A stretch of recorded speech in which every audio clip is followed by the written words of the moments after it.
हाय, good evening. हम लोग क्या पढ़ेंगे? आज पढ़ेंगे क्लास 9th का मोशन। ठीक है, फिजिक्स का ये चैप्टर है मोशन। ठीक है, इस चीज को हम लोग को क्या करना है, पढ़ना है। इसके पहले हम इस चैप्टर के बारे में बता दें। इस चैप्टर से पहले आपको एक छोटी सी जानकारी दे दें। जो भी हमारे वर्ल्ड में कोई भी चीज अवेलेबल है तो वो दो ही सिचुएशन में हो सकता है। ठीक है, या तो वो रेस्ट में होगा या तो मोशन में होगा। ठीक है, तो जो हम जानते हैं, एक रेस्ट होता है, एक मोशन होता है। बाकी और किसी भी सिचुएशन में वो हो ही नहीं सकता। ठीक है, आपकी जो अर्थ है, ठीक है, तो ये भी क्या है, मूविंग में है। आ रही बात समझ? जो सन है वो क्या है, रेस्ट में है। समझ में आ रही है? ठीक है, जो आपका ये होम है, हाउस है, घर है, ये मूविंग में नहीं है, ये रेस्ट में है। क्या है? रेस्ट में है। और वहीं पर यदि आप ग्रोथ कर रहे हैं, चल रहे हैं, रन कर रहे हैं, साइकिल चला रहे हैं, वाहन से हैं, ठीक है, ये सभी क्या चीजें हैं, आपका मोशन में है। समझ में आया? ठीक है, तो इसी सब नेचर को देखते हुए हमें इस चैप्टर में यही सब पढ़ना है कि मोशन और रेस्ट होता क्या है एक्चुअल में। ठीक है, तो हम सबसे पहले जानते हैं, इसको लिख लेते हैं। इसमें दो टॉपिक होता है जो इंपॉर्टेंट होता है। पहला होता है रेस्ट और दूसरा है मोशन, जो आपका चैप्टर का नेम है। राइट? ठीक है, ये दो चीजें हमें टॉपिक समझना है। अरे बात समझ में, जैसे कि रेस्ट क्या होता है। ठीक है, कहने का मतलब होता है a state of a body can not position change according to the situation. कहने का मतलब है किसी भी बॉडी का या किसी भी पार्ट का जो पोजीशन है वो सिचुएशन के अकॉर्डिंग या किसी भी अकॉर्डिंग चेंज नहीं होता है। आ रही बात सुनिए, ऐसे चीज को क्या कहते हैं, रेस्ट कहते हैं। और यहाँ पर मोशन की बात करते हैं तो मोशन हमारा क्या होता है, कहने का मतलब ये है कि state of motion its position change according to the situation या continuously to the position of reference point. कहने का मतलब यह है कि जो मोशन है हमारा वो सिचुएशन के अकॉर्डिंग चेंज होगा या continuously to with reference of point, या अपने पॉइंट की जगह से कंटिन्यूसली वो क्या होता है, चेंज होता रहता है। ठीक है, कहने का मतलब यह है कि जो हमारा मोशन होता है वो अपने एक पॉइंट से हमेशा समय के साथ यानी कि दूसरे पॉइंट पर जाता रहता है। कहने का मतलब यह है कि हम अगर किसी चीज को यहाँ पर देख रहे हैं, ठीक है, ये उसका पॉइंट है। यहाँ पर क्या, जैसे हम एक गाड़ी बना दे रहे हैं, ठीक है, सिंपल से एक गाड़ी बना दे रहे हैं, आप इस गाड़ी को देख सकते हैं। राइट? अब इस गाड़ी को हम किसी पैलेस पर देखते हैं, ठीक है, ये जगह पर हम इस रोड पर देखते हैं। ठीक है, आ रही बात समझिए। अब ये रोड पर गाड़ी चल रही है तो हमने कुछ समय पहले देखा यहाँ पर, लेकिन आगे फ्यूचर में आप क्या देखेंगे कि ये और आगे गाड़ी यहाँ पर आ चुकी होगी। कहाँ पर? यहाँ पर आ चुकी होगी। और रेस्ट में क्या है कि हम अगर कोई घर बनाते हैं, आ रही बात समझिए, हम क्या करते हैं, कोई घर बनाते हैं तो ये जो घर है हमारा, ये पहले जहाँ पर था, बाद में भी हम देखेंगे ये यहाँ पर कभी नहीं आएगा। क्या हुआ? यहाँ पर कभी नहीं आएगा, लेकिन कार यहाँ से चल के यहाँ पर जरूर आ जाएगी। समझ में आया? ठीक है, रेस्ट आपको अच्छे से समझ में आया कि नहीं आया?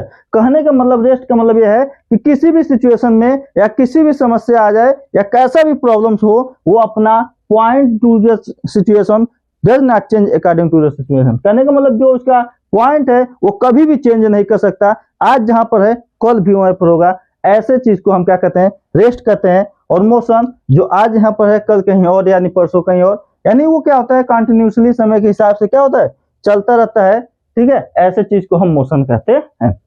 आ रही बात समझिए, हम लोग ह्यूमंस कभी भी रेस्ट में नहीं हो सकते। आ रही बात समझिए, हम लोग हमेशा क्या होता है, चलते फिरते रहते हैं। समझ में आया?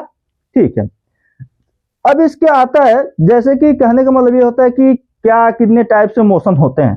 ठीक है, रेस्ट तो कंटिन्यूसली आपने पढ़ ही लिया, रेस्ट के बारे में ज्यादा नहीं जानना है हमें। आपके चैप्टर का नाम है मोशन, इसलिए हम मोशन पर ही डिस्कस करेंगे, रेस्ट पर ज्यादा डिस्कस नहीं करेंगे। ठीक है, हम मोशन पर ही डिस्कस करते हैं। ठीक है, हमने क्या पढ़ा था, मोशन। ठीक है, मोशन क्या होता है। अब मोशन के टाइप्स के बारे में जानेंगे, मोशन कितने टाइप से होते हैं। ठीक है, एक्चुअली में हम लोग जानकारी के हिसाब से 3 टाइप से होते हैं। क्या होते हैं? 3 टाइप से होते हैं, यानी 3 टाइप से आपका मोशन होता है। कितने टाइप से? 3 टाइप से मोशन होता है। हमारे यहाँ जो अवेलेबल है, जिस मोशन की बात हम लोग करते हैं, जिस मोशन को हम देख सकते हैं, इस टाइप से मोशन कितने होते हैं? 3 टाइप से होते हैं, यानी 3 टाइप से होते हैं। ठीक है, अब ये 3 टाइप से मोशन होते क्या है। सबसे पहला मोशन है जिसको हम लोग कहते हैं सर्कुलर मोशन। क्या कहते हैं? Circular motion.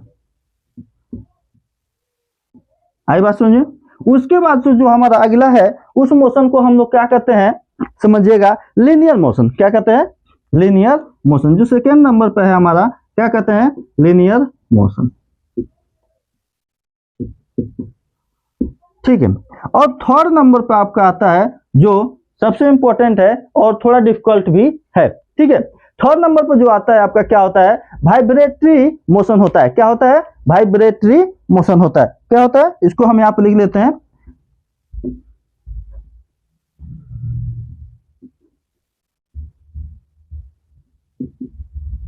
आई बात समझ में। थर्ड नंबर पे क्या होता है, वाइब्रेटिंग मोशन होता है, यानी वाइब्रेशन वाला मोशन होता है। अब ये मोशंस होते क्या हैं, इनके बारे में चलिए थोड़ा बहुत जान लेते हैं। यहाँ पर लिखा है सर्कुलर मोशन। सर्कुलर मोशन क्या होता है, एक्चुअली में हम लोग जानते हैं ऐसा मोशन जो सर्कुलर पथ पर होता हो। कहां पर होता हो, सर्कुलर पथ पर होता हो, यानी कि आपके सर्कल के अकॉर्डिंग क्या होता है, जो मोशन होता है। कहने का मतलब ये है कि जो कार है, कार का जो पहिया है, ठीक है, जो आपका यहाँ पर टायर्स है, ये किस में होगा, सर्कुलर मोशन में क्या होता है, ये सर्कुलर मोशन में होता है। क्या होता है, ये सर्कुलर मोशन में होता है। समझ में आया।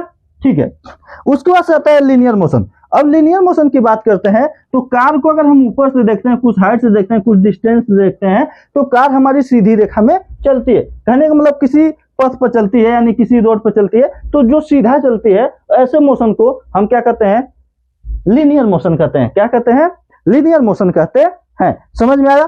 ठीक है, उसके बाद से लीनियर मोशन एक बार और अगेन रिपीट कर दे रहे हैं। जब कार हमारी चलती है रोड पर और उस कार को हम थोड़े दूरी से देखते हैं या डिस्टेंस हाइट से देखते हैं, तो वो कार हमें क्या सीधी नजर आती है, यानी सीधी रोडों पर जाती हुई प्रतीत होती है। ठीक है, तो ऐसे मोशन को हम क्या कहते हैं, लीनियर मोशन कहते हैं। कहने का मतलब समझ में आया। ठीक है, अब उसके बाद से वाइब्रेटिंग मोशन क्या होता है। वाइब्रेटिंग मोशन कुछ नहीं होता है, ऐसा मोशन जो अपने ही पॉइंट पर वाइब्रेट करे। कहने का मतलब यह है कि यहाँ से अगर कोई चीज हम यहाँ पर लटका दे रहे हैं और इसको क्या करें, मोशन करा दें, सर्कुलर मोशन, तो सर्कुलर मोशन तो होगा, लेकिन वो इधर भी आएगा, इधर भी जाएगा, फिर इधर आएगा, फिर इधर आएगा, फिर इधर आएगा, फिर तो यहाँ पर इस धागे में या फिर इस जो हमारा लटका है, ठीक है, इसमें क्या बोल सकते हैं कि इसमें एक तरह से वाइब्रेशन उत्पन्न होगा। क्या उत्पन्न होगा, वाइब्रेशन उत्पन्न होगा। तो ऐसे वाइब्रेशन मोशन को क्या कहते हैं, वाइब्रेटरी मोशन कहते हैं। समझ में आया।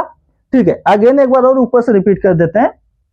हम लोग का जो चैप्टर है वो मोशन चैप्टर है, और इस चैप्टर में दो मेन टॉपिक है जिसे हम लोग को समझना है, रेस्ट और मोशन। ठीक है, रेस्ट हमारा क्या होता है कि वो अपना पॉइंट डिनोट करता है, यानी वो पॉइंट किसी भी सिचुएशन में चेंज नहीं होता है। आज जो चीज यहाँ देखेंगे वही कल भी रहेगा, ऐसे सिचुएशन को क्या कहते हैं, रेस्ट। ठीक है, मोशन क्या होता है कि जो एक कंटिन्यूसली बना के चलता रहता है। कहने का मतलब आज यहाँ पर है, कल यहाँ पर, परसों यहाँ पर, या अभी आप देखें तुरंत बाद यहाँ पर हो गए। ठीक है, कहने का मतलब वो मोशन कर रहा है, अपना क्या कर रहा है, पॉइंट ऑफ पोजीशन चेंज कर रहा है। समझ में आया। उसके बाद से मोशन 3 टाइप से होते हैं, हम लोग समझे, circular motion, linear motion, vibratory motion. ठीक है, आई बात समझ में। ठीक है, इसके बाद हम लोग समझते हैं इसके आगे के टॉपिक्स। ठीक है, उसके लिए हम क्या करते हैं, ब्लैक बोर्ड को क्लीन कर देते हैं। ठीक है, हम क्या किए, इस चैप्टर को जो भी चीज समझे इरेज कर दिए। इसका अगला जो टॉपिक्स है उसको हमने नोट कर दिया। ठीक है, यानी हमका इसके आगे क्या पढ़ना है, जो आगे का टॉपिक्स है वो है स्कॉलर एंड नेक्स्ट है वेक्टर। अब स्कॉलर और वेक्टर होता क्या है, इस चीज को समझिएगा ध्यान से। स्कॉलर क्या होता है, the physical quantity have on only magnitude. क्या होता है, उसके पास ओनली मैग्नीट्यूड होता है बट नो डायरेक्शन। क्या होता है, उसके पास डायरेक्शन नहीं होता है। स्कॉलर के पास क्या होता है, ओनली मैग्नीट्यूड होता है, डायरेक्शन नो होता है, डायरेक्शन नहीं होता है। बट वेक्टर में क्या होता है कि मैग्नीट्यूड विथ डायरेक्शन। कहने का मतलब यह है कि any physical quantity that's require both magnitude and direction. कहने का मतलब यह है कि जो हमारा वेक्टर क्वांटिटी है इसके पास क्या मैग्नीट्यूड होता है प्लस डायरेक्शन भी होता है। समझ में आया। ठीक है, अब ऐसे टॉपिक के बारे में हम आपको डिटेल में बताते हैं। स्केलर क्वांटिटी किसको कहते हैं, स्केलर क्वांटिटी उस स्पीड को कहते हैं, उस डिस्टेंस को कहते हैं जिसमें क्या डायरेक्शन नहीं होता है। कहने का मतलब डिस्टेंस, डिस्टेंस समझते हैं, दूरी, ये किसी भी डायरेक्शन में हो सकता है। ठीक है, इसका कोई आपके पास डायरेक्शन नहीं है। आ रही बात समझ में। अब नेक्स्ट है स्पीड। स्पीड क्या होती है भाई, स्पीड कहीं भी हो सकती है, कितना तेज हो सकता है, कितना कम हो, इसकी कोई डायरेक्शन नहीं है। ठीक है, समझ में आया। कहने का मतलब यह है कि जो हमारी स्केलर क्वांटिटी होती है इसको हम डिस्टेंस भी कह सकते हैं, यानी डिस्टेंस क्या होता है हमारा, इसमें कुछ भी हमारा कोई डायरेक्शन नहीं होता है। समझ में आया ये डिस्टेंस, ठीक है। इसके बाद से हमारा आता है वेक्टर क्वांटिटी। वेक्टर क्वांटिटी क्या होता है इसको समझिएगा। वेक्टर क्वांटिटी क्या होता है कि इसमें हमारा मैग्नीट्यूड के साथ साथ क्या होता है, डायरेक्शन भी होता है, यानी डिस्प्लेसमेंट भी हम कह सकते हैं। यानी वेक्टर क्वांटिटी में क्या आता है आपका, डिस्प्लेसमेंट भी आता है। समझ में आया। डिस्प्लेसमेंट में क्या होता है, डिस्टेंस भी होता है प्लस में डायरेक्शन भी होता है। उसके बाद यह कह सकते हैं कि जो हमारी वेक्टर क्वांटिटी है इसमें वेलोसिटी भी आती है। वेलोसिटी को भी हम वेक्टर क्वांटिटी कह सकते हैं। क्यों? क्योंकि इसमें मैग्नीट्यूड भी है और हमारा डायरेक्शन भी है।